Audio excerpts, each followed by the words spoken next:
The 4% rule actually is the strategy that creates the most sequence risk because you never adjust your spending based on how your portfolio is doing. Being flexible helps a lot. If you can just reduce your spending a little bit when markets aren't doing as well as you hoped, that helps you avoid selling assets at a loss, and that helps manage sequence risk. And that allows you to use a higher spending rate at the beginning of retirement than otherwise. So with some degree of flexibility there, whether it's just changing your spending level or having some sort of buffer asset to draw from, yeah, you can be more comfortable. Today on Your Money, Your Wealth, we continue our interview from a few weeks ago with retirement researcher Dr. Wade Pfau. This time exploring the 4% rule for retirement withdrawals. Just how much can you really spend in retirement? Plus, how a risk-filled burrito can earn you up to 11% on your money. Joe and Big Al take on Dave Ramsey's advice to pay off debt before saving for retirement, and they loudly debate the merits of real estate versus bonds in a portfolio. Also, IRA planning for the rest of 2018 that can save you big with the IRS, in taxes, that is. And you gotta tell mom and dad or grandma and grandpa about using their RMDs for some QCDs. Trust me on this. Finally, if you're able to work remotely, you might want to move to Vermont. And lifestyles of the middle class in a brand new segment called Where Does Big Al's Wife Ann's Family Live? Now, here are Joe Anderson, CFP, and Big Al Clopine, CPA. Hey, do you ever get Kiplinger? Kiplinger. We always say Kiplinger. We were just correct. Kiplinger. I still like Kiplinger. I think that sounds better. I do too. I'm gonna go with that. You ever read that magazine? I've seen it. Yeah. So I got this magazine in the mail. Earn up to 11% on your money. Well, that's pretty good. Right? Yeah. I mean, that would get my attention. So here's our top ways to boost your income. Okay. So now, this is the problem with this magazine. Is this the one that has 35 ways to boost your income? That's what it says. Our top 35 ways to boost your income. Got it. Okay. So, of course, I'm curious. I would like to boost my income. Yeah, to 11%. I would like. What are you earning right now? Probably 6. Yeah. Maybe a little bit more. Because you have a globally diversified portfolio. I do. I don't have any bonds though because I have real estate. Stay tuned for this argument. Let's get into that later. Here, and your house doesn't count. Oh, okay. So right here, Alan, it says how to earn up to 11%. We found 35 ways. I'm like, okay, this sounds pretty good. Well, then I get into it, and then the first thing was like short-term accounts, 1 to 2%. I'm like, well, that's not 11.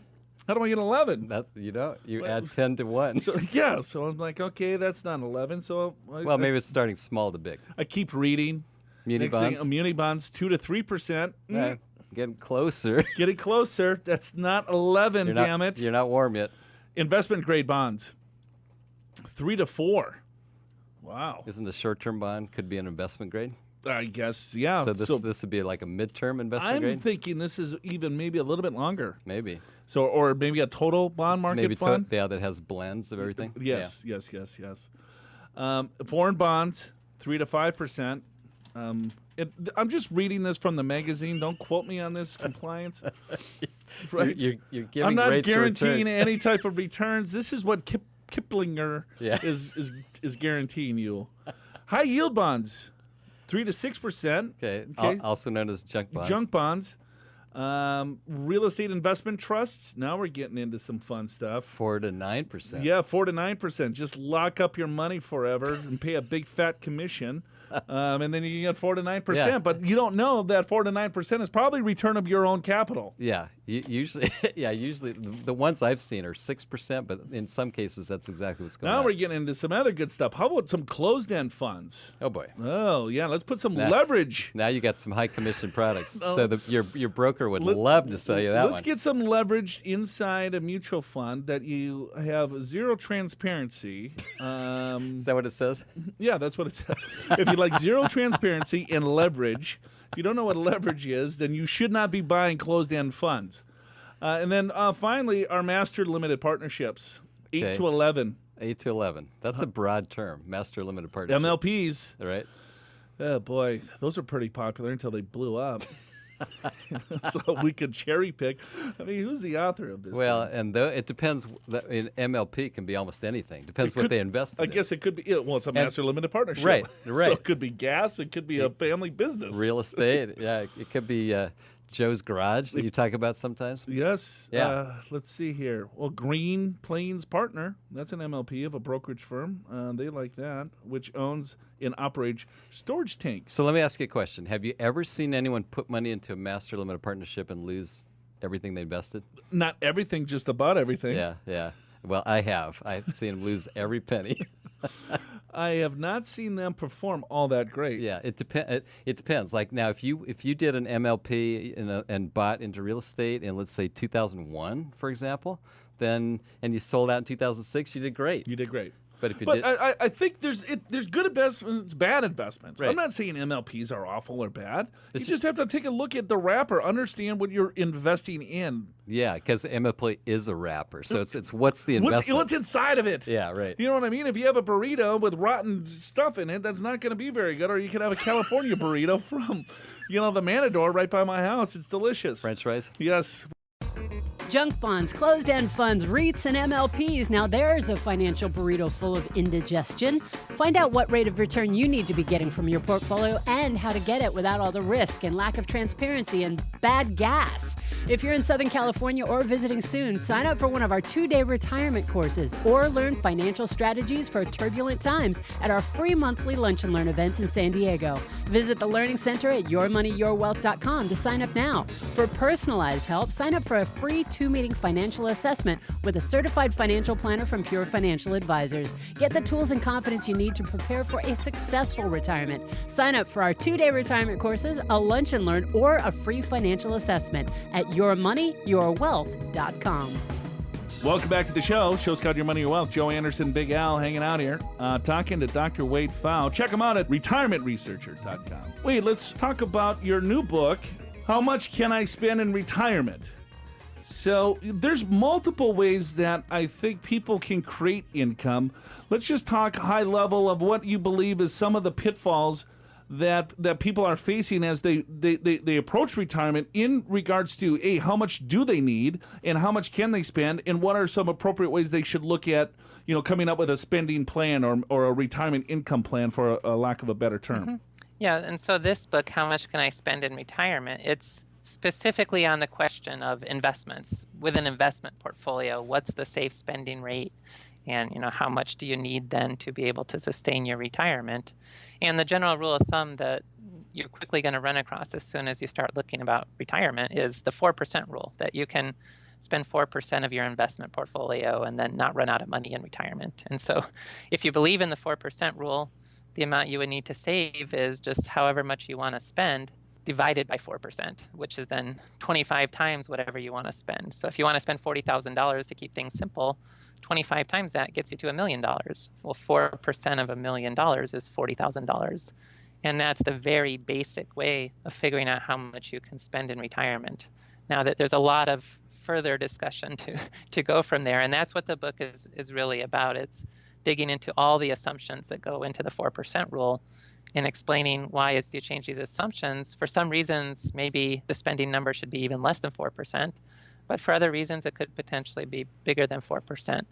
And then how to think about, putting all that together into figuring out what's a reasonable spending rate for your retirement from your investment portfolio. So Wade, the 4% rule has been around for a long time. What are factors that some people should only spend 3%? Some people could probably spend 5%. What are some factors to think about? Yeah, what's behind that whole 4% rule? What are the assumptions that why 4%? Okay, so yeah, some of the key assumptions behind it are, it's assuming you're going to hold 50 to 75% stocks in retirement, throughout retirement. So it's a pretty aggressive stock allocation. And if you start going less than that, you're looking at a number less than 4%. It's assuming specifically that your retirement will last for 30 years. If your retirement's longer than that, or if you're an early retiree in particular, the 4% rule was never meant to apply. It should be less. But if you're already, say, 80 years old, you could probably be spending it higher than 4%, because 30 years you probably don't have to worry about lasting that long and that sort of thing. It assumes you always want to adjust your spending for inflation, the consumer price index, every year of your retirement. A lot of people may find that they don't need to do that, and so they might potentially spend a little more. But it does assume you earn the underlying market returns. And if you're underperforming the market for whatever reason, that also speaks against the 4% rule that you should probably be considering something less. Though at the same time, the 4% rule is based on just two simple asset classes: large capitalization, like big company US stocks, and intermediate term, about 5-year maturity, US government bonds. And if you build a more diversified investment portfolio, that could be a justification to use more than 4%. It's also based on US historical data, which is really where I got my start of the basic idea. Is if you looked at more international data, the 4% rule worked only about 2/3 of the time internationally, whereas in US data, it worked 100% of the time. And I think with the low interest rate environment that we have now, along with the high stock market valuation levels we see now, that international experience is probably a more reliable predictor of what today's retirees should be thinking about, rather than what the 4% rule does is it extrapolates the 20th century United States and says the 20th century US will be repeated for retirees today. And that's on the optimistic side, not to be pessimistic about the US, but it's just the 20th century US was a really remarkable period in world history. The US became the world's leading superpower. And if you just reflect on the lower interest rates and so forth, I think it's meaningful to make your estimates more in terms of an international average rather than just the U.S. data. So should the average person use 3.5% or 3%? Or I mean, there's a lot of factors, of course, but just talking about Mr. Joe Average. Well, I think if you want to keep most of the assumptions of the 4% rule, and that would include the 50 to 75% stocks, the 30 years, the inflation-adjusted spending, the idea of having a high chance that your plan will work and you won't run out of money, I think 3% is a lot more realistic than 4%, primarily due to the low interest rate environment, which hasn't been tested. Right. Well, and how Al and I look at it, or maybe how I look at it, and maybe you can agree with me, Dr. Pfau, because you've agreed with everything that I've said so far today, is that I think the 4% or 3% rule, whatever that you want to call it, is a really good stepping stone to figure out, hey, are you close with the amount of money that you have saved for you to be able to retire?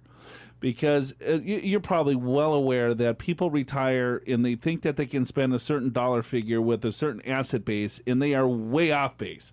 You know, I have $100,000, and I think that I can, take a 10% distribution from that each year at age 65 because, on average, the stock market has done 10%. So I think the 4% rule, if they just, reverse engineer it, as you said, hey, I want to spend $40,000 a year, and multiply that by 25 or divide it by 4%, I need $1 million. So at least that gets me in the ballpark of how much money that I should have as a nest egg once I retire. But then once I retire, I don't think the 4% rule or 3% rule really, you've got to, chuck and jive a little bit, because markets are going to happen, life is going to happen, things are going to change. And so I think it's based on, it's not a strict rule once you start taking distributions. I think it's a really good rule to help individuals figure out, all right, well, am I close to the nest egg that I need? But once they retire, I don't know how applicable it is. Right. Yeah, I can agree with that. That certainly 4% is a lot more realistic than 10%. No matter how you look at it, 10%, you're going to have a good shot of running out of money within 10 or 15 years. But yeah, absolutely. It's just people need to maintain some degree of flexibility, and being flexible helps a lot. If you can just reduce your spending a little bit when markets aren't doing as well as you hoped, that helps you avoid selling assets at a loss, and that helps manage sequence risk, and that allows you to use a higher spending rate at the beginning of retirement than otherwise. Or if you use a reverse mortgage, for example, as that buffer asset, you can use a higher spending rate potentially, because you know that occasionally you can just cover some of your spending from this resource outside of your investment portfolio that's not losing value when your investment portfolio goes down. So with some degree of flexibility there, whether it's just changing your spending level or having some sort of buffer asset to draw from, yeah, you can be more comfortable. The 4% rule actually is the strategy that creates the most sequence risk, because you never adjust your spending based on how your portfolio is doing, other than dropping your spending to zero once your portfolio hits zero. Otherwise, you're always just spending at the same level and playing a game of chicken, where if your portfolio is losing value, you never change your spending at all. You never reduce it. And that creates the most sequence risk. If you can make some spending reductions, it goes a long way towards helping that plan. And I think the opposite is true, and I think you've done some study on this as well, is that some individuals say, hey, when the first few years of retirement, I want to spend a little bit more. I want to go on more trips or do different things or spoil the grandkids. But then as I age, I feel that my spending is going to it's going to go down. And so, it's just really taking a look at what the goal of the client is and figuring out exactly what's feasible and then making sure that they do the right actions at the right time. Mm-hmm.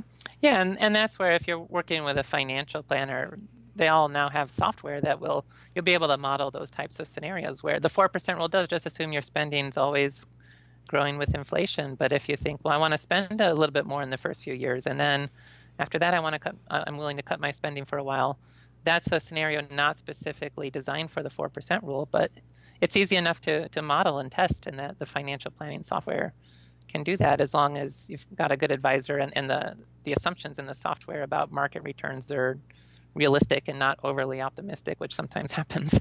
But then you can still get a pretty good idea about those sorts of strategies. And it can be okay to spend more early on because you have this built-in understanding that you're going to reduce that spending later on. And that's a different assumption pattern. We're talking to Dr. Wade Pfau. I know you're a busy guy. We really appreciate your time today. You can find him at retirementresearcher.com, retirementresearcher.com. So he can continue his quest to write more books that I'll end up purchasing more copies of. What's the other 2 books about? The 2 that are still coming, the next one's on annuities and insurance and how pooling risk through insurance can also contribute along with investments. So it's bringing the power of insurance and investments together in a complete strategy.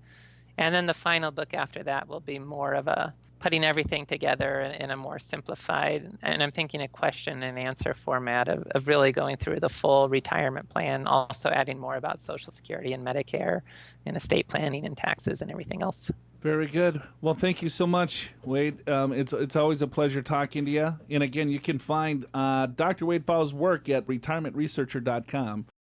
If you missed the first portion of our interview with Dr. Wade Pfau on how a reverse mortgage can help protect your portfolio in retirement, go to yourmoneyyourwealth.com and search for Wade Pfau. That's Pfau. While you're there, listen to the latest episodes of the podcast, read the transcripts and show notes, and learn how to defeat financial failure, become a better investor, and find out whether or not you can successfully time the market. Next week, we'll be talking about annuities and insurance, so subscribe to the podcast at yourmoneyyourwealth.com so you don't miss a thing. Now, let's get to the email bag. If you've got a question for Joe and Big Al, email it to info@purefinancial.com or call 888-994-6257. This is Emmett, Washington, D.C. Wow, listeners all across the country now, right? I'm 57, years of age. Years. Yeah, I was wondering what that meant. YOA? Yes. All I got was year old. I didn't know what the A was. 57, yow. Yeah. Years of age is what that means. He's a Fed employee. Okay. Now. Okay. Plans to retire at age 70. He's got about $135,000 gross annual salary, which will continue to grow. He's got about $145,000 in debt with $100,000 of student loans. He only has about $20,000 in his TSP. So he goes, hey, I stopped retirement investing to pay off debt, but concerned I'm missing free matching funds. Dave Ramsey says, pay off the debt, then max out retirement savings. But I'm concerned about time.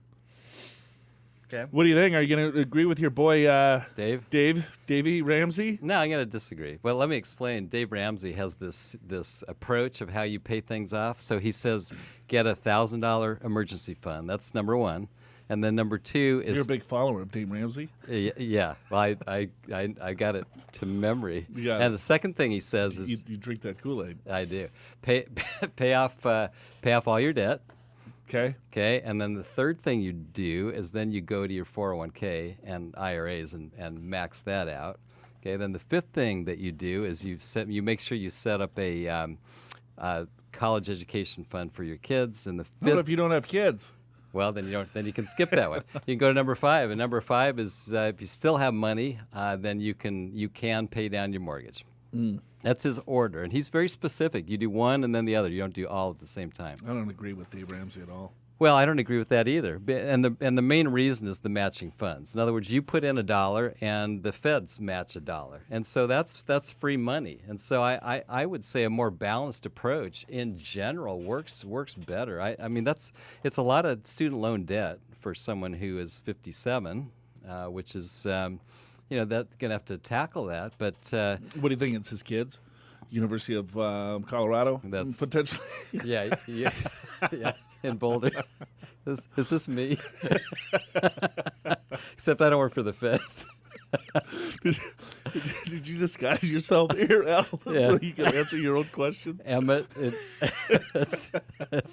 you're right. I've found out it's me. Instead of saying I'm a financial planner, I work for the government. I only have $20,000 saved in my TSP, but I work for the feds, Joe, and I'm going to get a nice big pension plan.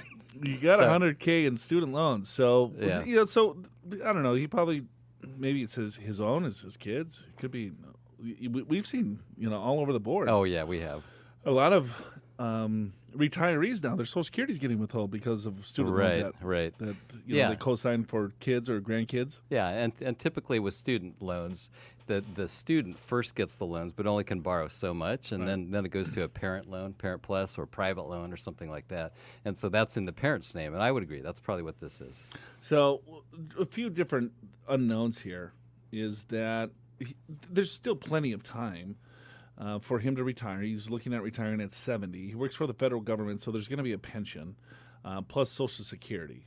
So guessing at $135,000 of income, his Social Security at age 70 is probably going to be around $40,000. Yeah. And then his pension, depending on how many years that he worked for the federal government, he's probably in, I don't know, maybe another $20,000 a pension. Yeah, it just depends how many years. But I mean, if I'm guessing, if you're guessing, so let's say $60,000 of income. Yeah, 60 grand. Right, and so that's not bad because if he's making 140, he's halfway home. He's got $20,000. He needs to get, and he's got 13 years to save. Right. And I understand his stress points is like, man, I'm putting all this money towards my debt because Ramsey's telling me to do so. But he's got to look at both sides of the coin. Yeah, I agree with that. And he's living in Washington, D.C., which is a very expensive area. And presumably with, let's just call it $60,000 of fixed income over and above savings, then he could potentially retire to a little cheaper area, maybe over in Virginia or who knows, right? But here's the point, I think, is that there's a little bit more planning than these stupid rules of thumb. Right. It's like, all right, well, here, if he's spending $70,000 a year, right, let's just say living expenses is $70,000. Right. And if I'm looking at $70,000, well, he's going to have roughly $50,000 or $60,000 of fixed income, so he needs another $10,000 to come from his portfolio. Sure. He's got $20,000, so he needs about $200,000, $300,000 saved. Yeah, right. He's got 13 years to save $300,000. That's not a huge feat. No, it's not, especially with matches. Right. Right. So you put the money into the TSP.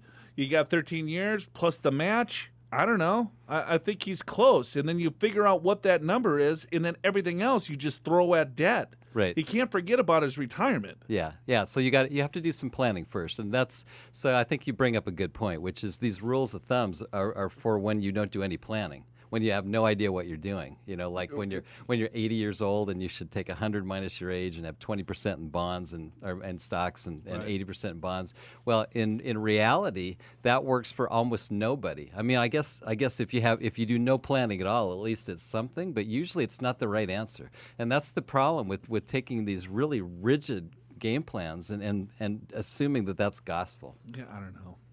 Eat. That's what that's telling someone to do. You don't want to starve, so eat. Okay, well, I'm going to have, anything, Well, Ramsey would say eat rice and beans Sure. till the 145's gone, which actually is plant-based food. It's actually not that bad for you if you want to get into it. Got it. So hopefully that helps. I would not think all is lost. You're probably freaking a little bit but at the end of the day, $145,000 is not a ton of debt. No, it's not, and you've got a good salary. Right. And I know you're living in an expensive area, but there's probably some ways to trim a couple things. I think a really, really, really good goal is to obviously put enough into your TSP to cover the match. Make sure you're getting the match, and then try to work it out so that you're saving enough, as you said, Joe. Whatever your fixed income need is, you kind of do that math, and then also try to figure it out where you try to get that debt paid off by age 70, and then you're in great shape. Totally, really good shape. This is kind of a long one. But, You want to get into this one? Hello there. That's how it starts, right? I have a question about how to set up the correct asset allocation when a huge amount of our assets are in rental real estate. I've seen countless recommendations of having a diversified asset allocation, but have not seen any that incorporates rental real estate into it. We don't have any bonds in our asset allocation because of our huge amount of rental real estate in our portfolios. Here's our current breakdown. You ready for this, Al? Yeah, go ahead. About 9%, $420,000 is in international stocks. Okay. $560,000 small caps. $1.3 million in large caps. Rental properties, $2.2 million. And cash, about $200,000. So total assets is $4.7 million. Okay. We don't have any bonds at all. Is that okay? I'm 48. My husband's 53. And we are thinking about retiring early in about 5 years. So what say you? We do hear that sometimes, Joe, that people like to treat real estate as a proxy. I don't really like to look at it that way. I would treat real estate as a fixed income source. I think that's a smarter way to do it, because you can't spend your real estate unless you sell it or refinance. The thing about a bond is, yeah, it's fixed income, just like real estate's fixed income, but you can always sell the bond, and you always have access to that principal if you want to. The real estate, it's much more difficult to turn right around and sell a property. So personally, I would say, if in this example, $2.2 million of real estate, $200,000 of cash, that's a good amount of cash. That's probably a good thing. And then we got about $1.2 million of other assets. I would do a well-diversified portfolio of stocks and bonds. As to how much you have in each, that's where a little bit more planning comes into play. But it would be common to have 60% stocks, 40% bonds, at least as a starting point. Boring. But this is definitely not what Alicia wants to hear. That is just so cookie-cutter advice. But that's the answer. No, it's not the answer. Yeah, it is. What do you got? That's definitely not the answer. Here's what she wants to hear, and this is what she needs. This is what she wants to do, because they're young. They're 48 and 53, right? The problem is that we need a little bit more information once again, because this $2.2 million of rental properties, well, what's the cash flow on the rental properties? How much money do you think that's generating? I have no idea where Alicia lives, or Alicia, or whatever her name is, but $2.2 million. Let's call it what? What do you think is a good cap rate, cash on cash? Well, if it's in Southern California, let's say 3 or 4%. So, right. Yeah. So if it's not in Southern California, we could probably see as high as 5. Sure. Right? Yeah. Like if we're Arizona, it'd probably be 5. In Texas, it could be 8%. Right. So on $2 million, 5% on $2 million is a pretty good number. Yeah. 100 grand. But it depends. It all depends on what they're spending. And exactly. So here's what I think she's asking, is to say, and this is very true too with pensions. So let's say if I have a $100,000 pension, right, and do I put that into my asset allocation as a bond? Because I have fixed income, it's a pension plan to me, right? That's covering a lot of my needs. So does a 60-40 portfolio make any sense at all? No, it doesn't. Well, the 60-40 portfolio means nothing. How you develop a strategy or a portfolio is going to be based on income needs, which we don't have. Yeah, so if you were listening to me, what I said... I listened to your answer. You said 60-40 globally diversified. Which apparently you didn't hear me say. Because I was falling asleep. So what I said is you got $1.2 million in liquid assets, and that needs to have bond allocation. Well, she's got way more than 1.2 of liquid assets. Well, if you count the cash. I was leaving the cash out.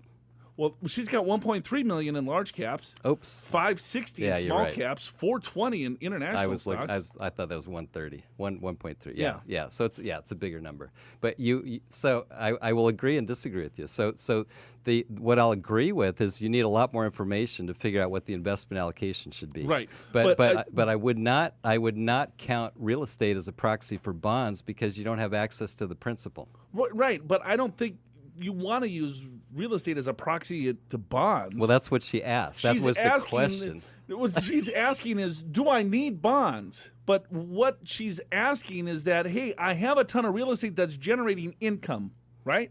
Right. So if I don't need income from my portfolio, should I have bonds? Now, what's your answer with that? 60-40, globally diversified, low-cost index funds? And again, you weren't listening to my answer because what I basically said that. I said a common allocation is that. That's not necessarily the right answer. Right. But let's say there was no income need at all now or ever. Then you would go 100% stocks. Well, it depends. Right, because then you're taking a look at, well, what is the portfolio for? Well, that's right, and we don't know that answer. Of course not. Right. But if there's never going to be an income need, it's for somebody else. Okay, exactly. That's the presumption. Sure, right? Sure. Now, if there is an income need, right, then you have to figure out, all right, because stocks are volatile, what is that income need, and have enough bonds to cover that for a certain period of time. Yeah. But if you don't ever need income, right, I guess we just need a lot more information. Of course. Well, that's true of every question. Right, exactly. But I think where my point is that should you look at real estate? Absolutely you look at real estate in regards to creating an overall portfolio. Because we have clients that have a ton of money in real estate. So their portfolio is going to look a little bit different than someone that doesn't have any real estate at all. Sure, I agree with that. Right? Yeah. So here's the formula, right? Which is you're spending $100,000. Your real estate is generating $80,000. Let's just say. So right. You need $20,000 from your portfolio. That helps you decide how that should be allocated. Right. And it doesn't have to be real estate. It could be Social Security. It could be pension. It could be anything. But that's the formula. And of course, it depends upon your age and depends upon a lot of things, really. But that's really how you come up with it. But where I took this originally, because this is what I've heard people ask me, is I don't think I need bonds because I got real estate. Yeah. I disagree with that. Right, and I agree with you. Yeah, you agree with me on that point. Yes. Right, because it's fixed income. It's not a proxy for a bond in terms of how we think of bonds. And the main difference to me, they both have fixed income, but the bonds you can easily sell to generate principal. Real estate you cannot. Totally agree. Finally. Totally agree with that.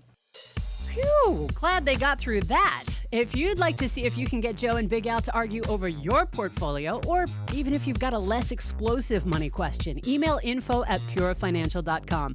But since the fellas rarely get enough information in an email, maybe you best call 888-994-6257. You can ask your money question live on Your Money, Your Wealth, and Joe and Al can get all the information they need to give the best advice they can. Though I can't guarantee it won't still turn into a debate. But hey, two financial minds duking it out, that's half the fun of listening to this podcast, right? Call 888-994-6257 and leave your question in a voicemail or email info@purefinancial.com. That's 888-994-6257 or info@purefinancial.com. I got some stuff for you to do with IRAs for the rest of 2018, Alan. Oh, you do? Okay. Few things. If you haven't done any type of retirement planning, tax planning, or IRA, individual retirement account planning, here's a couple of things to consider. Number one, make IRA contributions now. The best long-term strategy is maximizing IRA wealth right now. So contributions for 2018. Yes, you can make those contributions for 2018 now rather than waiting until April 15th of 2019. Because, if we have a good end of 2018, all of that growth is in the overall retirement account. Yep, especially if it's in a Roth. Especially. So it says, number 2 was make gifts to fund children's IRAs early. Okay. Have you ever funded a kid's IRA? I have. We did $500 for Rob.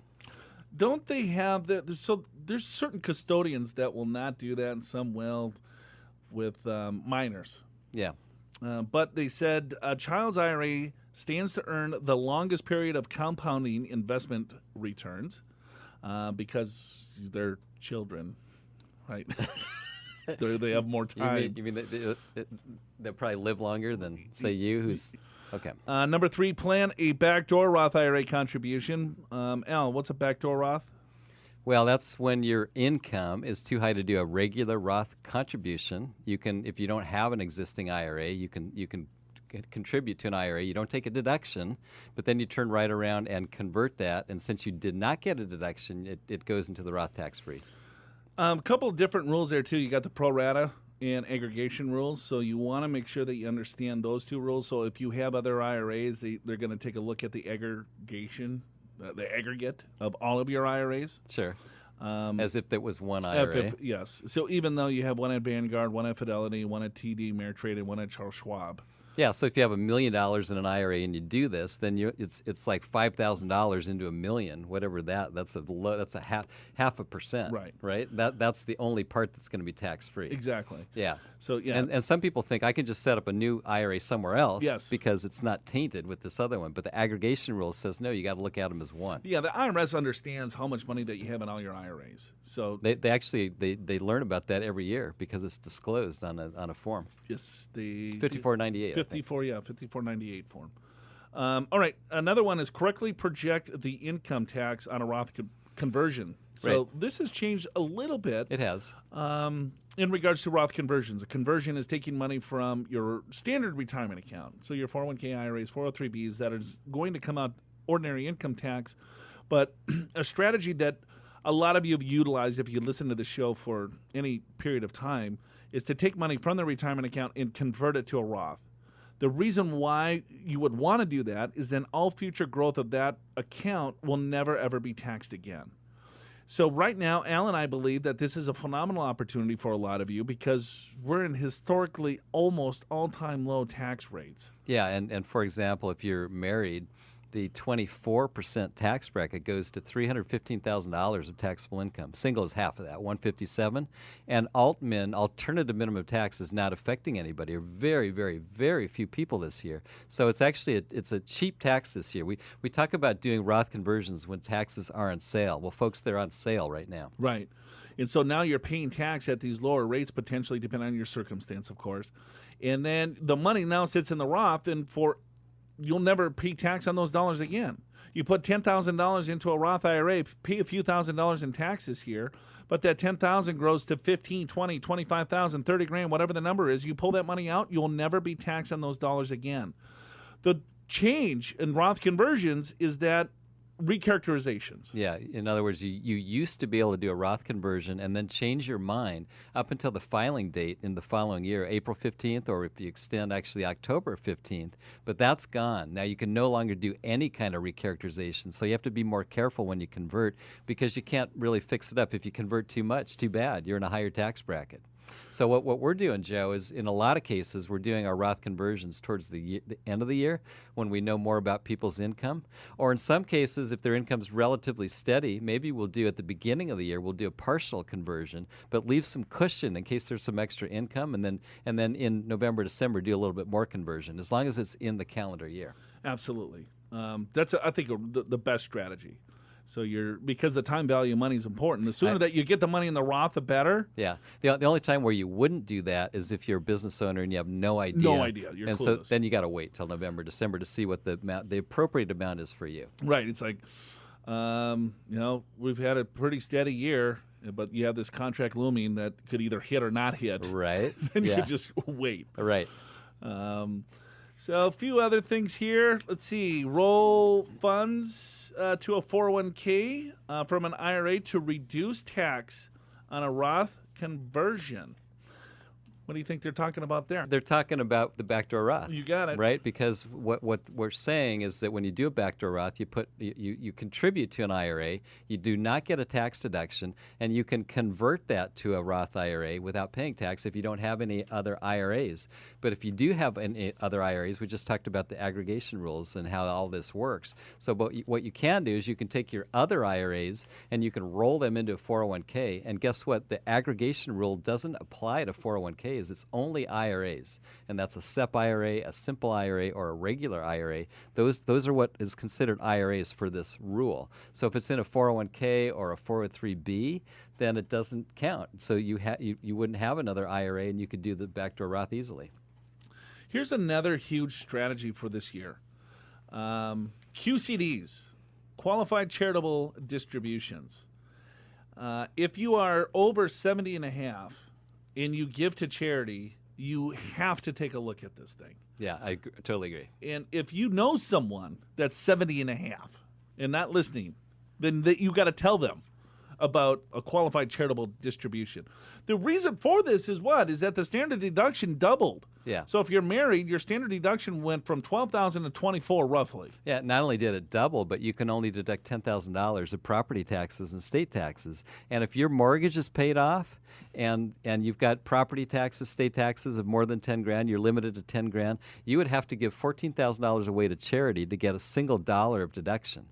So what we're saying then is instead of taking your required minimum distribution, paying taxes on it, and then sending it to charity, which then you wouldn't get a benefit, just do it directly from charity, and then you don't have to pay taxes on the RMD. It's a great strategy. It's actually, when people find out about this, Joe, it's going to be used quite a bit going forward. So let me repeat what Alan just said, is that most retirees might not file a Schedule A on their tax return.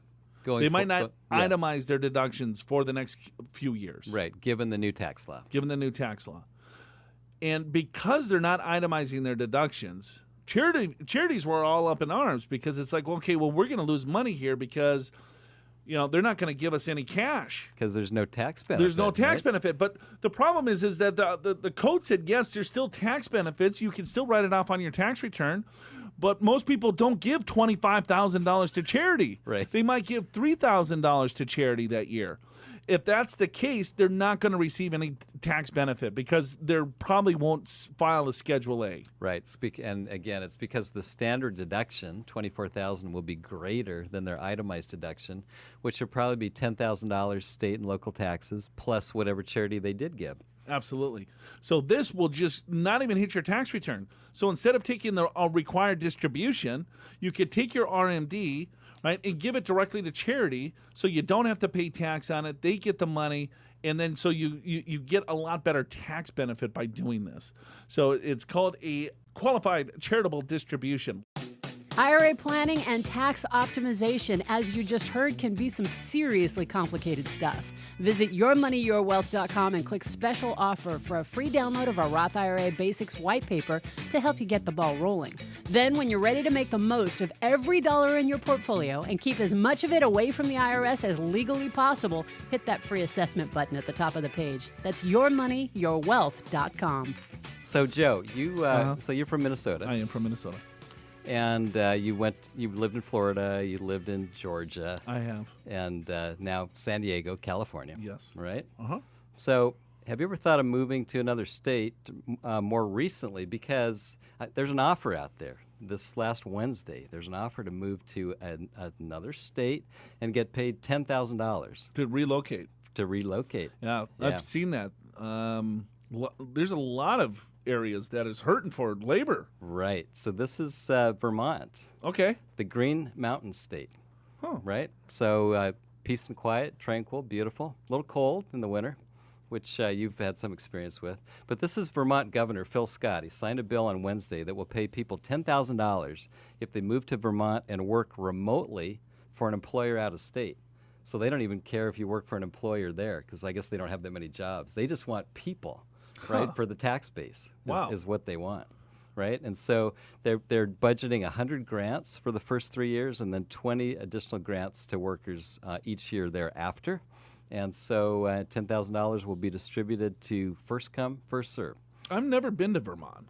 Yeah, I have not either. I have two cousins that live out there, though. Or actually, I should say Ann has two cousins that live out there. Huh. So $10,000. Yeah. You don't even have to work in Vermont. You can you have to live there, but you work for an out-of-state employer. You can. Yeah. Well, I think that's the requirement. Oh, they have an out-of-state. Vermont's now in the recruiting business. Yeah, they're recruiting people so that they get more tax dollars. Right. So it's a remote worker grant program. Got it. Takes effect January 1st, 2019. Okay. It will help cover moving, living, and working expenses. Grants can be used for relocation, computer software and hardware, broadband internet, and access to a co-working space. So they want, what this tells me, Joe, is they don't have enough jobs and people are leaving, and so they want more people to come back, and so this is kind of a creative way. Paying people to come live in their state, work for an out-of-state employer, but once they work in Vermont, then they're going to make money in Vermont and pay taxes in Vermont. I think that's the whole idea. Do you know what it takes to be middle class? In terms of income? Or what? Income, house? Well, let's see. Income, I don't know. It's a little different. It's a little different anywhere you look here. I got the answers for you. Okay, so California would be a lot higher, I'm sure. Middle class for San Francisco. That tops the charts here. It does. Middle class San Francisco. For household income, the range for middle class household income, San Francisco, California. What say you? You got a guess? The range. 100 to 200. Yeah, close. 70,000 to 203. Okay. Yeah. What do you think the average home cost is in San Francisco? Well, for middle class. For middle class. Oh, for middle class. I'm going to say 700,000. 750. Yeah, cool. 750. Where would you like to live, Alan? You wouldn't want to go to Hawaii, I would imagine. Yeah, I want to go to Hawaii. Yep. Well, how does Pittsburgh sound? I know my dollars would stretch further. Yeah, Pittsburgh. Anne has a sister in Pittsburgh. You know what this show's called? Where does Anne's family live? She's also got a niece in Alabama. So you haven't done that one yet. Here's Pittsburgh, PA.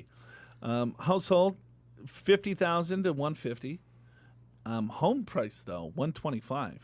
Oh, really? 125,000 You could bucks. retire like a king there. Bakersfield, California is 200. Middle class? Yeah. Or that's been the to home. Bakersfield? That's the home, or that's home. Not the income. Income is 50 to 150. Okay, 200. Yeah, Bakersfield. Sure. Yeah, my aunt and uncle live in Fresno, so we passed by there to get there. Okay. And plus, we've been to Yosemite many times. So across the board, it's usually looks like the income is about 50 to 150. You know, of course, New York, San Francisco. You know, they hit the 200,000 mark. Sure. The low end on the spectrum was Mississippi, with 40 to $1.40. Okay. So, but yeah, that's middle class America right there. You know, I don't have it in front of me, but do you know who the one percenters? How much they have to make? One percenters. Yeah. Well, if you don't have it in front of you, how am I supposed to know? If I give you an answer, you're going to be like, "Yep, that's not right." That's definitely right. I'm going to say the top 1% of wage earners, married, single. I don't know. It's going to have to be $400,000 or $500,000. Yeah, I think that from memory, a couple months ago, I think it was probably 5 to 700,000, something like that. I don't think a lot of people make more than that. That's right. That's why only 1% do. You know, right? And then they look at average. Well, yeah, you got some people that make like $30 million a quarter. Right. And the truth is, on either coast, it's a lot higher than, say, in Middle America. But I think that was kind of an average, 500,000 or 700,000, if I'm remembering properly. Well, the top 5% was, if you made over $100,000, right? Because I think the average is like 40, 50, right? For a household of four, right? All right, that's it for us. For Big Al Clopine, I'm Joe Anderson. The show's called Your Money or Wealth. Thanks a lot for listening. Special thanks to today's guest, Dr. Wade Pfau. For his books on reverse mortgages and retirement withdrawal rates and more of Wade's financial wisdom, visit retirementresearcher.com. Stay on top of your investing strategy by subscribing to this podcast at yourmoneyyourwealth.com or find us on Spotify, iHeart, Google Play, Stitcher, TuneIn, or Apple Podcasts, which used to be called iTunes, which is where you can still find our ratings and reviews. Now remember, if you've got a burning money question for Joe and Big Al to answer live on Your Money, Your Wealth, just email info@purefinancial.com or call and leave it in a voicemail at 888-994-6257. Listen next time for more Your Money, Your Wealth presented by Pure Financial Advisors. For your free financial assessment, visit purefinancial.com. Pure Financial Advisors is a registered investment advisor. This show does not intend to provide personalized investment advice through this broadcast and does not represent that the securities or services discussed are suitable for any investor. Investors are advised not to rely on any information contained in the broadcast in the process of making a full and informed investment decision. Seriously, we mean it. See you next week.